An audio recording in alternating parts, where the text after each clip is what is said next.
Al filo de la realidad, de la realidad, de la realidad.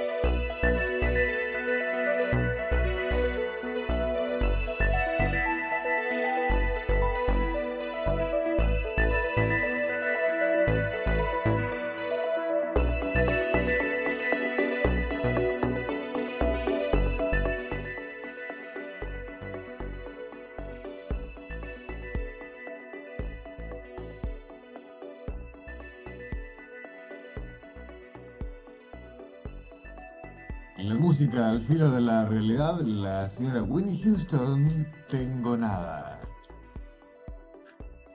Aparte de qué voz que tiene, la negra. Impresionante. Impresionante. Me decía aquí que recién que el sábado pasado se hizo la entrega de los premios American Music Awards y se llevó 6 o 7. ¿Qué hizo? ¿Se presentó sola? ¿A quién se lo damos todos? Sí, es impresionante la cantidad de premios que recibió durante todo el año 1993 con la banda de sonido del guardaespaldas, justamente que proviene del tema, ¿no? Impecable, un trabajo impecable realmente. Porque más allá de la calidad tonal, para los que conocen algo de música, el registro y el juego de registros de Whitney Houston es el timbre de la voz, ¿no? El timbre de la voz. Y además muy buena la selección musical de hoy. Quique Marzo se apuntó un porotito, tenemos buena música que nos va a acompañar hasta la 1 de la mañana que terminemos este programa. Llamadas de oyentes, rápido, sale una detrás de otra como cachetada de loco. Nora, me llama y me pregunta el significado de la letra U. Me hace 3 preguntas, ¿no? Aclaro las... No, sí, 3 digo bien. Comento las 3 y voy a tratar de responderlas. El significado de la letra U, si hay una bibliografía que le podamos sugerir respecto al significado de la letra U, el valor y significado de la aparición de un espejo en un viaje astral y si la distancia en el viaje astral tiene algo que ver, es decir, si es lo mismo viajar de Santa Fe a Paraná astralmente que de Argentina a Europa. Bueno, Nora, yo te respondo las 3 en la medida de mis posibilidades. No me queda clara la primera. Yo no sé si vos decís el significado simbólico, ¿de dónde viene la letra U? Que yo creo que en algún programa recordarás, he comentado que es la letra más reciente del alfabeto, porque hasta aproximadamente algo así como 900 años atrás, la letra U se escribía exactamente igual que la letra F corta.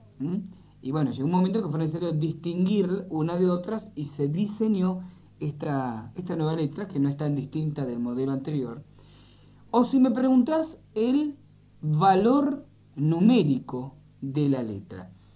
Las letras latinas y las siríacas, el alfabeto siríaco, para que te ubiques, no es el alfabeto que emplean los rusos, que es distinto al nuestro. El alfabeto latino, fenicio en un origen, y el siríaco, lo mismo que el alfabeto árabe, carecen de significados simbólicos. Los que tienen significados simbólicos son las letras del alfabeto hebreo. En ese caso en particular, sí, cada letra, además de pronunciarse de una manera determinada, significa, simboliza algo. Una cualidad humana, una manifestación de Dios, pero no así en el alfabeto latino.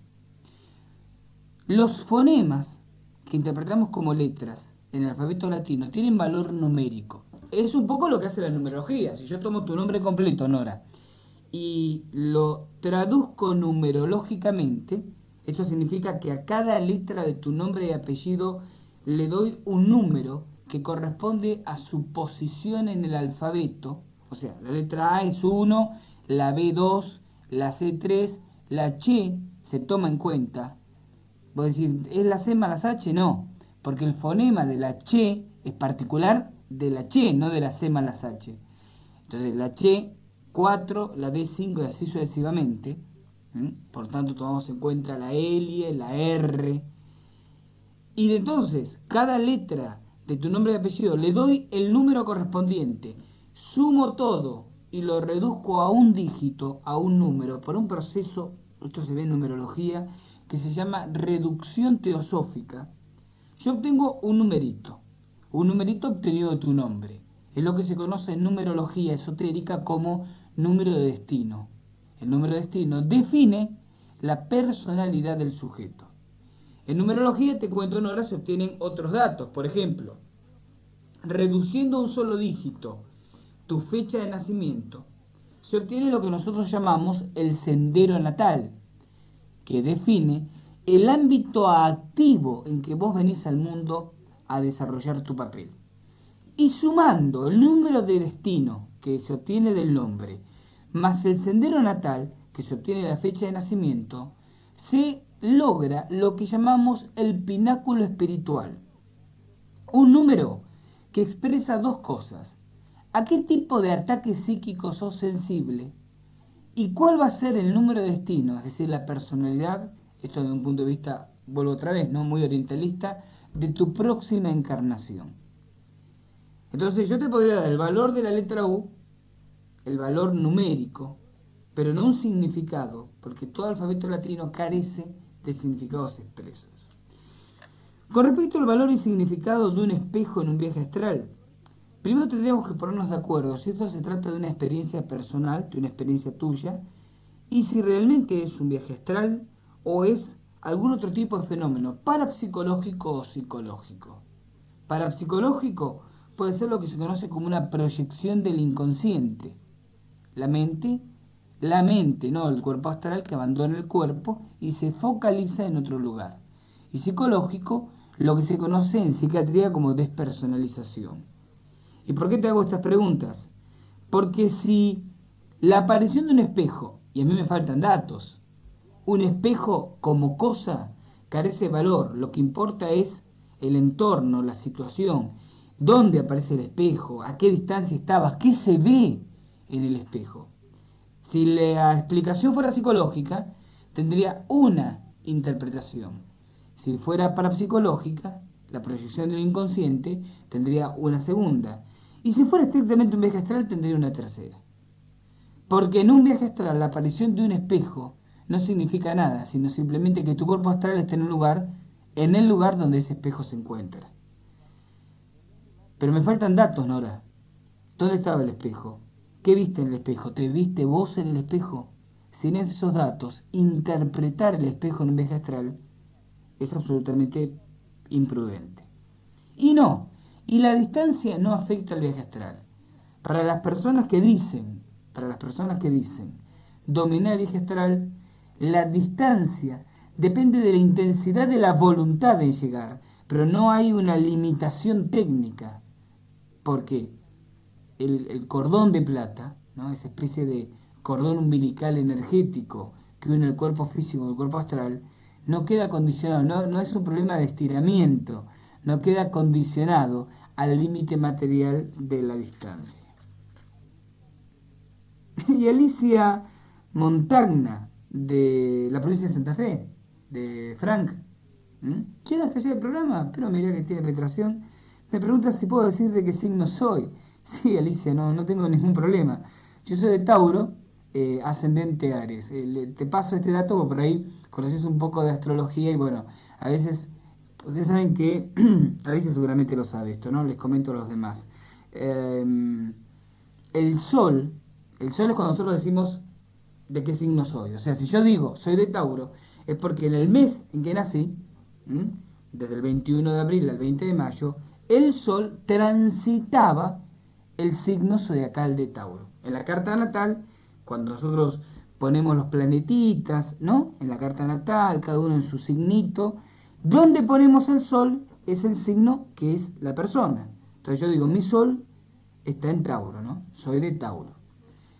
Pero el sol de uno, el signo de uno, no es necesariamente como nos ven los demás. Y para eso está el concepto de ascendente. ¿Qué es el ascendente? El ascendente es un dato astrológico que depende de la hora de nacimiento. Y se define como la cúspide, que significa comienzo, de la casa 1 astrológica. Y tendría que explicar el concepto de casa, pero bueno, es muy complicado y se los dejo para la gente que haga el curso de astrología dentro del profesorado en parapsicología aplicada, que de paso vuelvo a pasar el aviso, ¿no?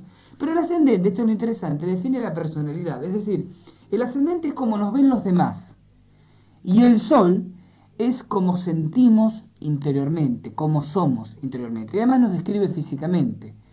Alicia, vos no me conocés, bueno, pero mi aspecto es muy taurino, ¿no? Mi aspecto físico. Quizás si la gente se manejara por mi carácter, por mi temperamento, le erraría, porque por ahí no tengo el carácter del taurino típico.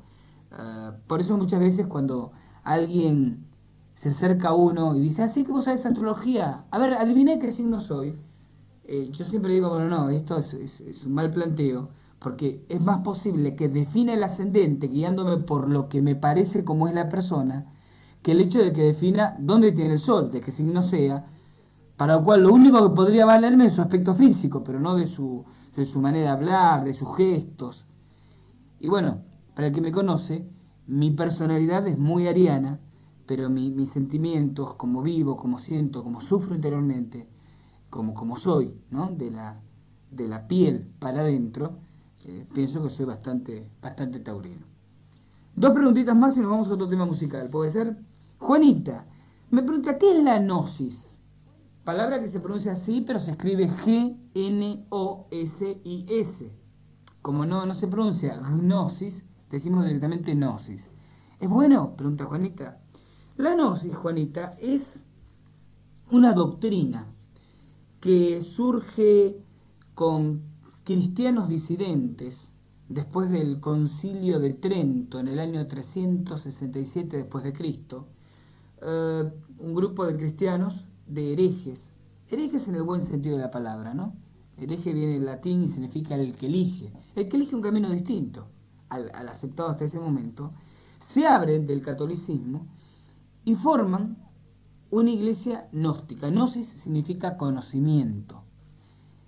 Y esta gente, a través de ciertas prácticas, donde se combinaba lo intelectual, lo analítico, lo teórico, con lo místico, afirmaban haber alcanzado un conocimiento de lo religioso superior al resto de la gente. Aceptan obviamente a Dios, sostienen que Jesús ha sido hombre, no hijo de Dios, pero que en él se prendió un chispazo de iluminación divina. Están en contra de, por ejemplo, de la virginidad de María. Desde ya están en contra de los sacramentos, del catolicismo. Tienen prácticas, por lo menos la gnosis primitiva, no sé la gnosis de hoy en día, me remonto a la gnosis primitiva. Tienen prácticas muy ascéticas, pero buscan además una especie de confluencia entre el pensamiento egipcio, el pensamiento judío tardío y el pensamiento católico. Y sus comentarios, sus enseñanzas, están plagadas, desde el movimiento gnóstico, de esas tres vertientes. Durante siglos fueron perseguidos, miles de ellos murieron en las hogueras, y siempre se caracterizaron por la coherencia doctrinaria y la frontalidad de sus exposiciones. Pero en el último siglo, el movimiento gnóstico ha sufrido una desviación a partir de un señor, un avatar, como ellos llaman a sus líderes más prominentes, llamado Samael Aun Weor, quien reestructura el movimiento gnóstico. Cumple una función política muy particular, Aun Weor, allá por los años 30. Logra unificar bajo directrices generales el movimiento gnóstico que estaba muy atomizado en todo el planeta. Pero lo logra unificar con unas directivas de las cuales lo menos que podemos decir es que eran dictatoriales. Y el movimiento gnóstico, salvo honrosas excepciones, se transformó durante los últimos 40 años en una secta. Todo esto te lo cuento, Juanita, porque vos me preguntás si es bueno, y yo te digo, el conocimiento, la enseñanza gnóstica es buena, todo conocimiento es bueno, no hay conocimiento malo. Puede haber conocimiento que conflictúe en ciertos intereses creados, que es otra historia, pero todo conocimiento es bueno. Entonces el conocimiento gnóstico es rico, es profundo, pero la estructura gnóstica deja que desear. Y en Santa Fe y en Córdoba, dos ciudades en las cuales los gnósticos son muy fuertes, operan con características en Santa Fe que a mí me parecen sectarias, como por ejemplo atraer especialmente, apuntan a la adolescencia y a los jóvenes, atraer con ciertos temas de masivo interés, conferencias sobre ovnis y después hacerle el entre por el pensamiento gnóstico. Yo sí sostengo una doctrina y creo que sana, por más que la gente me mire raro, bueno, yo lo digo, pero eso de vender la cambiada no me parece ilícito, no me parece correcto y me hace dudar espiritualmente de quienes manipulan así la cosa. Y en Córdoba, los gnósticos tienen historias un poco turbias por prácticas sexuales, yo diría, más que liberales dentro de la excusa de reuniones de su grupo, que le han costado procesos judiciales y allanamientos policiales a los grupos gnósticos de Córdoba, que son además social y económicamente muy fuertes. Si te interesa lo gnóstico, Juanita, si te interesa una visión distinta del primitivo cristianismo, esto es algo positivo que han rescatado los gnósticos.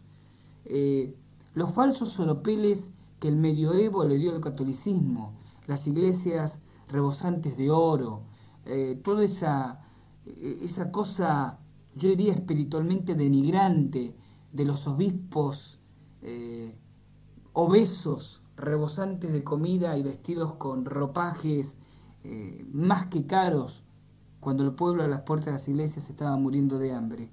Los gnósticos, y pagaron con su vida por ellos.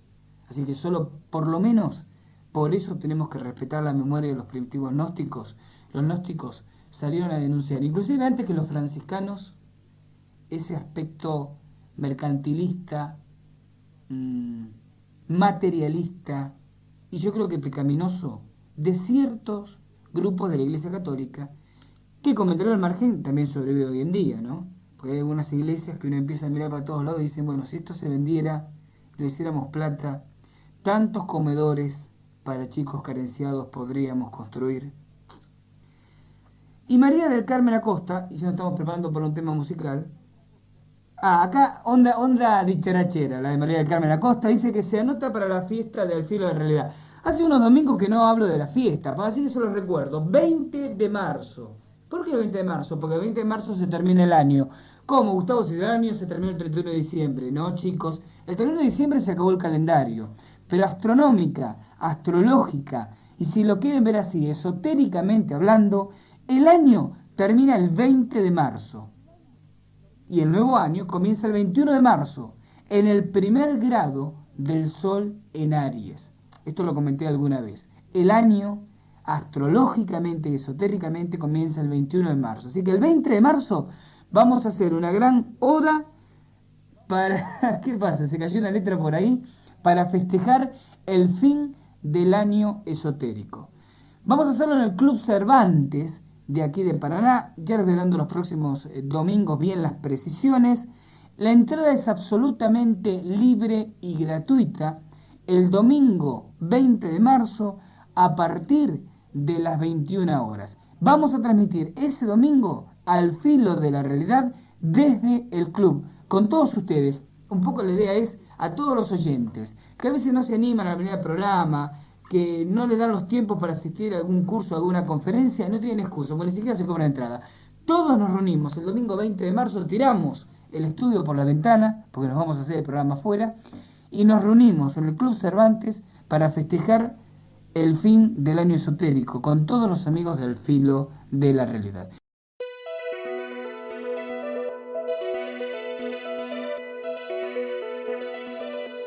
Al Filo de la Realidad, de la realidad, de la realidad.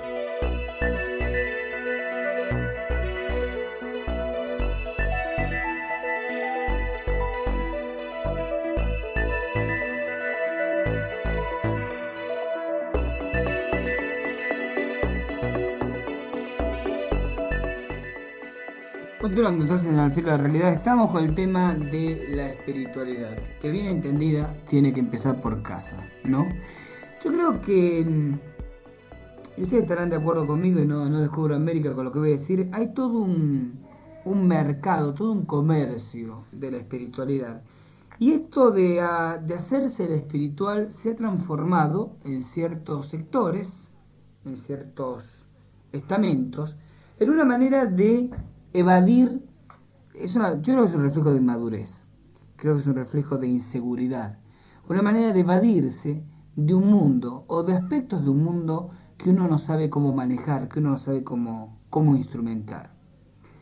Yo creo que esta gente que vive llenándose la boca con espiritualidad, desde los mesiánicos del ovni, ¿no? Aquellos que dicen el mundo está a punto de hacerse puré, pero preparémonos que algunos nos vamos a salvar a bordo de los platos voladores que vienen manejados por ángeles con Jesucristo a la cabeza para salvar a los justos, que casualmente siempre son solo ellos, ¿no? O sea, los que creen en sus puntos de vista.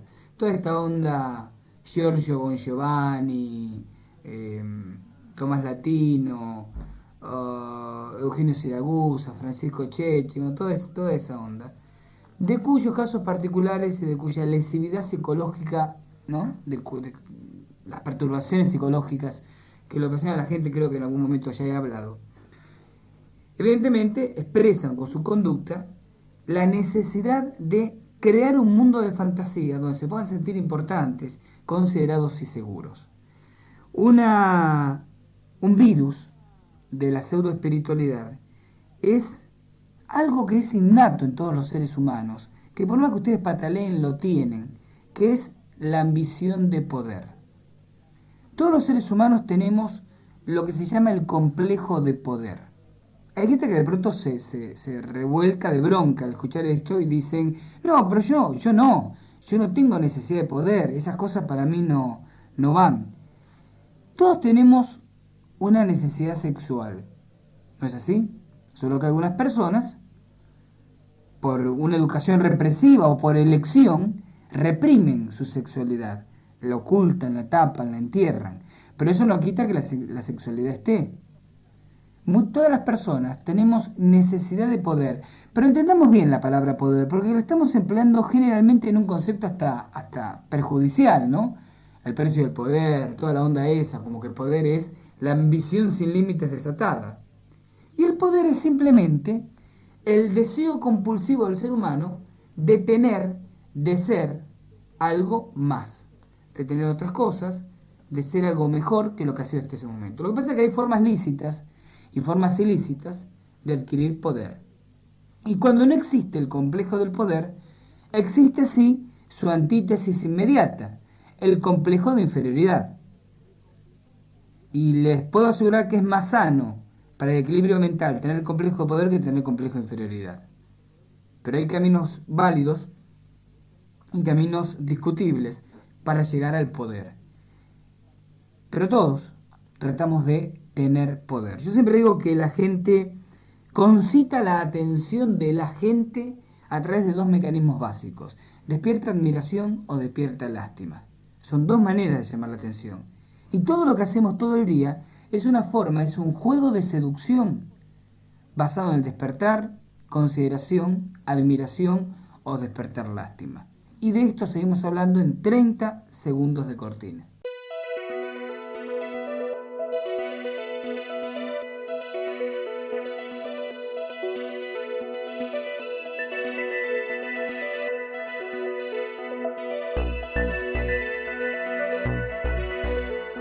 Al filo de la realidad, de la realidad, de la realidad.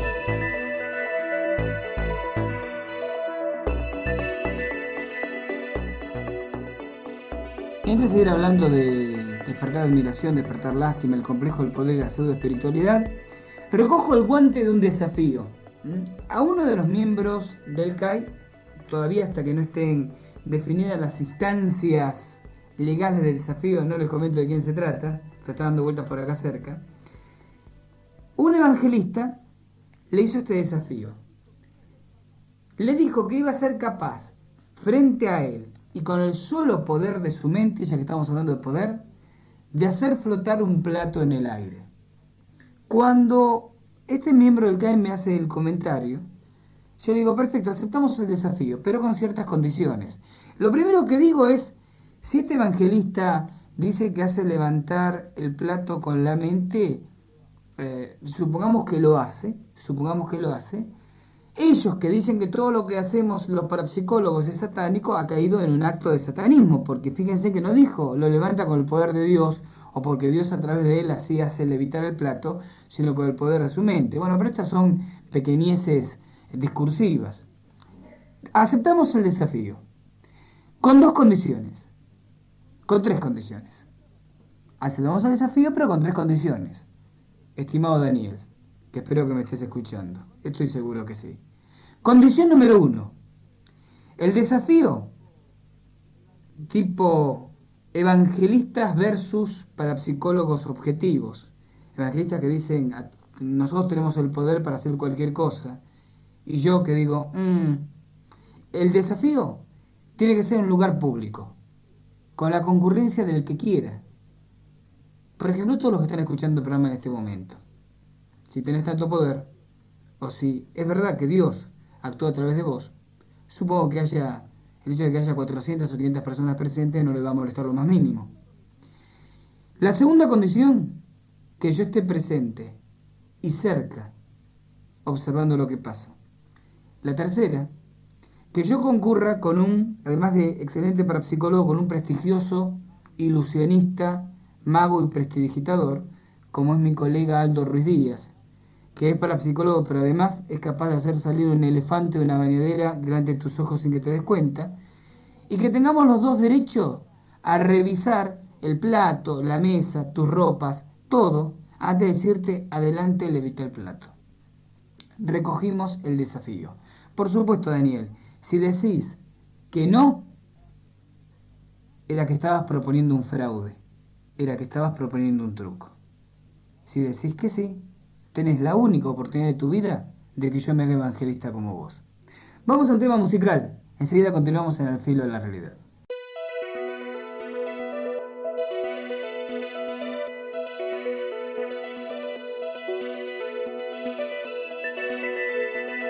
Al filo de la realidad, de la realidad, de la realidad.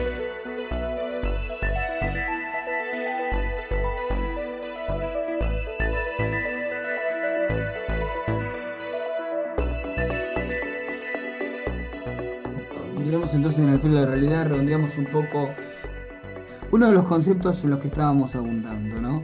Toda esta moda pseudo-espiritualista que ha pululado en las últimas décadas, ¿a qué responde? A mí lo que realmente me preocupa, ¿sabe qué es?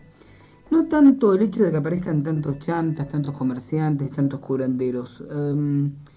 Como dice el refrán, a veces la culpa no es del chancho, sino de quien le da de comer.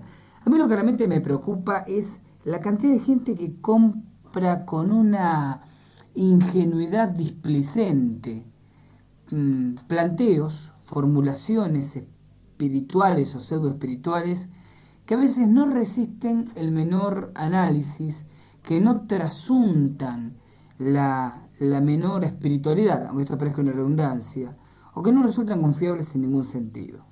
Tan desesperada está la gente que cualquier solución parece válida. Tan desesperada está el argentino como para que en los últimos 16 años los practicantes de umbandismo, ustedes ya saben mi particular rechazo a esa religión afro-brasilera, hayan aumentado solo en nuestro país, solo en la República Argentina, de 17.000 a 1.200.000. Es un crecimiento exponencial brutal, comparable, sin ir más lejos, al de todas estas iglesias electrónicas que han pululado al norte, al sur, al este, al oeste de Latinoamérica, pero aquí es mucho más explicable, digo, en el caso de los evangelistas, por la gran cantidad de fondos, de recursos económicos que se han movido detrás de ellos. El umbandismo tiene 1.200.000 practicantes en Argentina, pero son cerca de 2,5 millones las personas que en nuestro país están vinculados de alguna manera a esta religión. Una religión que pega de manera significativamente fuerte en las clases más bajas, tal vez por su gran carga arquetípica, ¿no? Todo ese culto a múltiples deidades, las danzas, los tambores, la bebida alcohólica, el fumar, yo diría la carga erótica del ritual umbandista. Quizás en sí no tendría tal vez intrínsecamente nada de malo, porque tratar de hablar de una espiritualidad exenta de lo carnal es como una especie de esquizofrenia del ser humano, ¿no? Como que lo podemos partir por la mitad y segmentamos lo espiritual de un lado y lo físico del otro. Pero cuando uno profundiza en, yo no sé si decir religiones, digamos en tendencias misticoides como el umbandismo, cuando uno va descubriendo año tras año que no hay un bandista practicante que soporte una evaluación de su moral y que pueda estar más allá de un primitivismo intelectual. No hay una teología del umbandismo, porque no hay intelectuales en el umbandismo.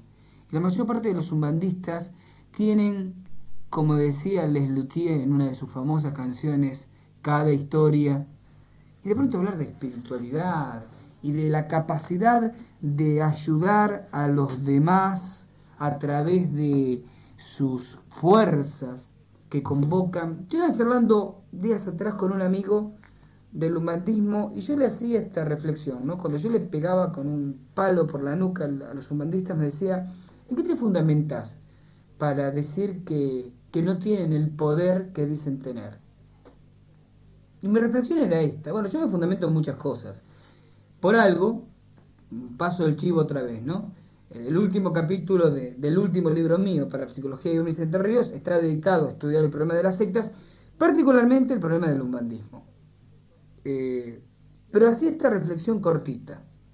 El umbandista convoca entidades a las que llama orillás, supuestamente entidades buenas. No creo que haya en la práctica umbandista entidades buenas. Creo que son todas, o sea, las mismas entidades sirven para una cosa o para otra, ¿no? Los Eyús son algo así como entidades levemente maléficas. Diablitos, ¿va?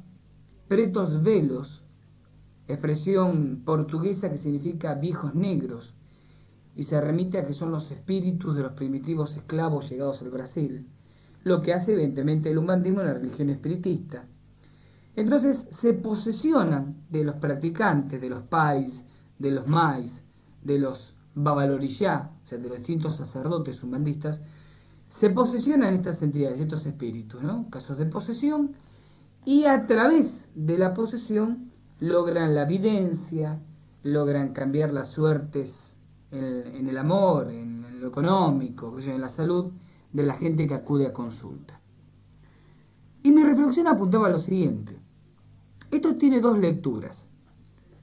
O realmente el pai, el sacerdote de Umbanda, tiene el poder de obligar a los espíritus a que vengan cuando él quiere para que hagan lo que él quiere. Y si realmente tuviera este poder, ¿para qué necesita de las entidades? O bien no lo tiene. Y entonces estas entidades se posesionan de estos practicantes para hacer lo que ellas quieren. No sé si este razonamiento se entiende. O estos fulanos tienen ese poder. Y entonces, por definición, ¿para qué recurren a esas entidades si son más poderosos que ellas desde el momento que las obligan a presentarse y a actuar como ellos quieren que actúen? O bien no lo tienen y entonces son instrumentos, son esclavos de fuerzas inteligentes que ignoran hasta dónde los pueden llevar. Y este pulular, este crecimiento extraño del umbandismo, tiene una sola razón, que no reside ni en la fuerza de su religión, ni en la verdad de sus enseñanzas, y ni siquiera en la publicidad, pese a que algunos conspicuos manochantas del país se han enancado en el poder económico del otro a caballo del umbandismo. Acuérdense del pai Luconi, por ejemplo. De Carlos Luconi, este señor que aparece por televisión en las revistas como gran mentalista y parapsicólogo, pero que empezara 14 años atrás como pai de Umbanda. Yo soy muy juntapapeles, ¿no? Y yo tengo en mi archivo personal, que no está en el CAI, les digo porque si algún loco quiere hacer como aquella vez que en nuestro local de calle Lisandro La Torre nos apedrearon el local y nos entraron para robarse fichas, archivos y demás, no lo hagan porque la información más confidencial está en otro lado.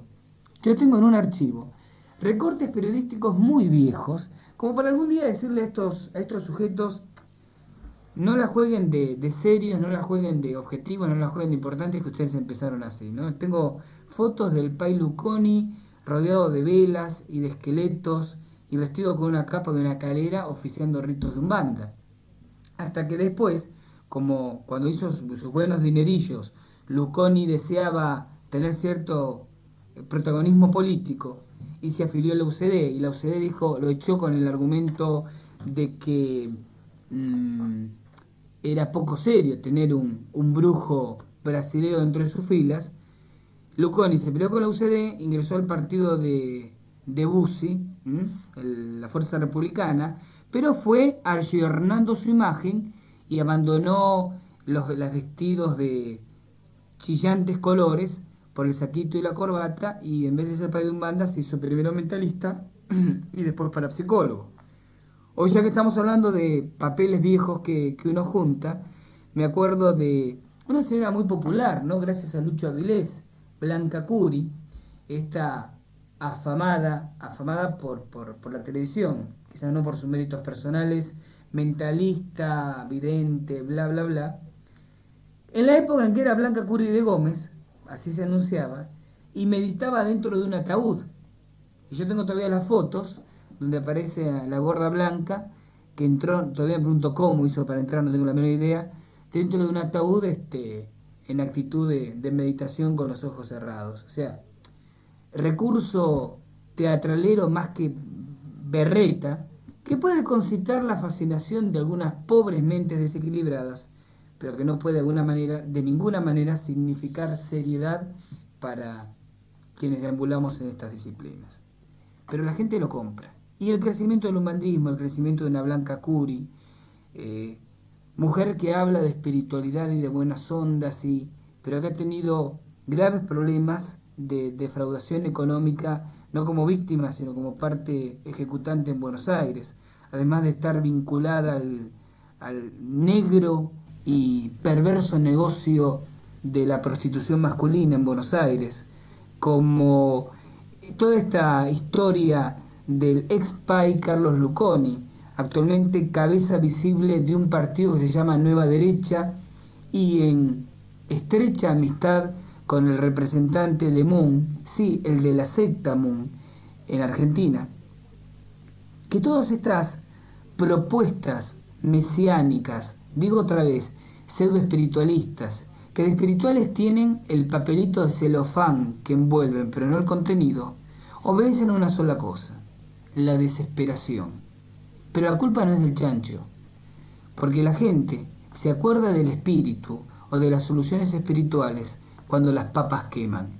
¿Por qué no se acordó de pensar en lo espiritual cuando tuvo un momento de paz y de equilibrio, para que cuando llegara la época de las 7 vacas flacas, tener otras expectativas, otros recursos y otras perspectivas un poco más diáfanas que aquellas a las que su angustia termina conduciendo?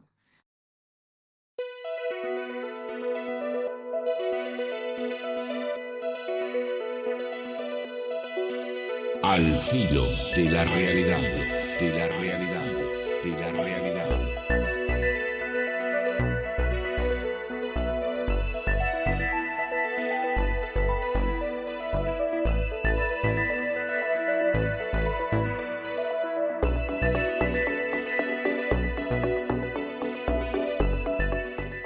Y bueno, aprovechando los minutos finales del programa de hoy, estuvo bastante sustancioso, con una cantidad de llamadas. El domingo pasado estuvo tristón en el teléfono, pero hoy se puso al tono. Llamó Vero, dice que de noche cada tanto se le aparece como un relámpago, un refusilo, como un bichito de luz pero más grande, y de día unas nubecitas negras o rojas.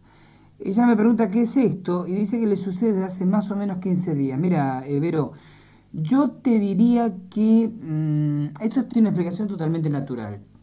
Esas lucecitas, lo mismo que las manchas negras o rojas, es lo que se conocen como imágenes fosfénicas. Te lo explico muy rápido, ¿no? En el fondo del ojo tenemos unas partículas constituidas fundamentalmente por fósforo. Se llaman fosfeno, ¿no? De fósforo, fosfenos. Estas partículas son fotoestimulables, o sea, reaccionan a la luz. Cuando vos miras una luz intensa y cerrás los ojos, con los ojos cerrados ves luces, manchas luminosas. Son los fosfenos excitados por la luz. Pero también reaccionan a otra cosa, cambios de presión, presión física, mecánica sobre los ojos, problemas ópticos, problemas neuronales. Entonces yo te diría que acá las explicaciones son dos. O hay un problema visual en marcha, anda corriendo a consultar a un oftalmólogo, y si no te encuentra nada, consulta a un neurólogo, porque puede haber una pequeña disritmia cerebral que, bueno, habrá que ver cómo tratar con medicación. En ambos casos, o mejor dicho, para el ejemplo que vos comentás, en ambos casos la explicación es natural, y si bien no es grave, especialmente si lo tomas de un principio, me decís que esto te sucede hace 10 o 15 días, haceme caso, no te digo que mañana mismo salgas corriendo, pero anda buscando un oftalmólogo de confianza, anda pidiendo turno, fíjate, y si no es nada ocular, después empieza a pedir turno para un neurólogo porque es un problemita que puede estar asociado a disritmia cerebral y mejor que lo tomes bien a tiempo, como es el caso que vos me contás, que lo podés tratar y todo queda en un mal momento, ¿no? Y finalmente nos llama Dora Kazán y me pregunta dónde se puede conseguir el cassette de Mantrams.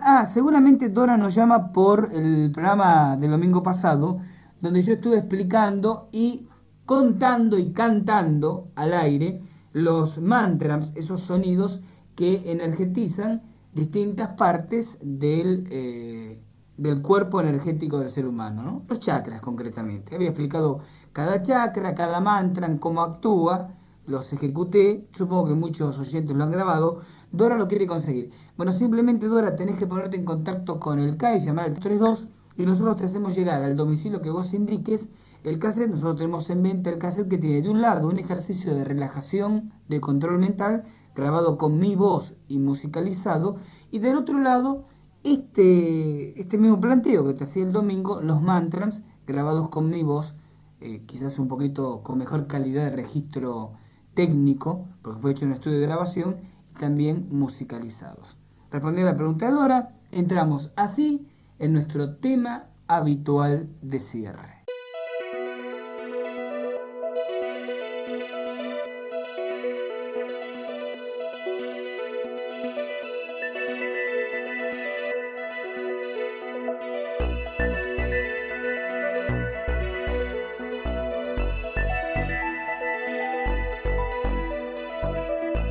Y llegó el momento de despedirnos. Gracias por habernos acompañado. Viene una semana, supongo que con problemas, con discusiones, con bajones, pero también con alegrías, que por ahí están escondidas como un elefante bajo de la alfombra. Uno ve la alfombra y no ve el bulto que hace el elefante, ¿no?